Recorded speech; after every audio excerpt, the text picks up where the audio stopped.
நம்மளுடைய குற்றங்களுக்காக, நம்மளுடைய மீறுதல்களுக்காக அவர் எல்லா கோர பாடுகளையும் அவர் சகித்த ஒரு தேவனாக இருந்தார். பாவியாம் என்னை ரட்சிக்க மண்ணான நான் எம்மாத்திரம். அப்படி இருக்கும் பொழுது நம்ம எவ்வளவு அதிகமான தெய்வ பக்தியோடு நம்ம வாழுகிற ஒரு ஜனக்கூட்டமாக நம்ம இருக்க வேண்டும்.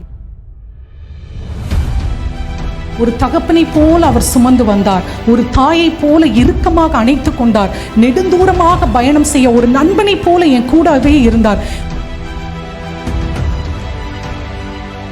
ஒரே ஒரு விஷயம் நான் சொல்றேங்க, கோடிக்கணக்கில் ஜனங்கள் வாழுகிற இந்த தேசத்தில் இந்த இடத்துல நீங்களும் நாங்களும் உட்கார்ந்து இருக்கிறோம்னா தேவன் தெரிந்து கொண்டதுனால, அவர் முன்குறித்ததுனால, அவர் வேறு பிரித்து எடுத்ததுனால, அவர் அழைத்ததுனால மட்டும்தான் எத்தனையோ கோடி ஜனங்கள் வாழுகிற இந்த தேசத்தில் இங்க நம்ம உட்கார்ந்து கொண்டிருக்கிறோம். அப்ப எவ்வளவு அதிகமான ஒரு தேவ பக்தி நம்ம காண்பிக்கிற ஒரு ஜனங்களாக நம்ம இருக்க வேண்டும்.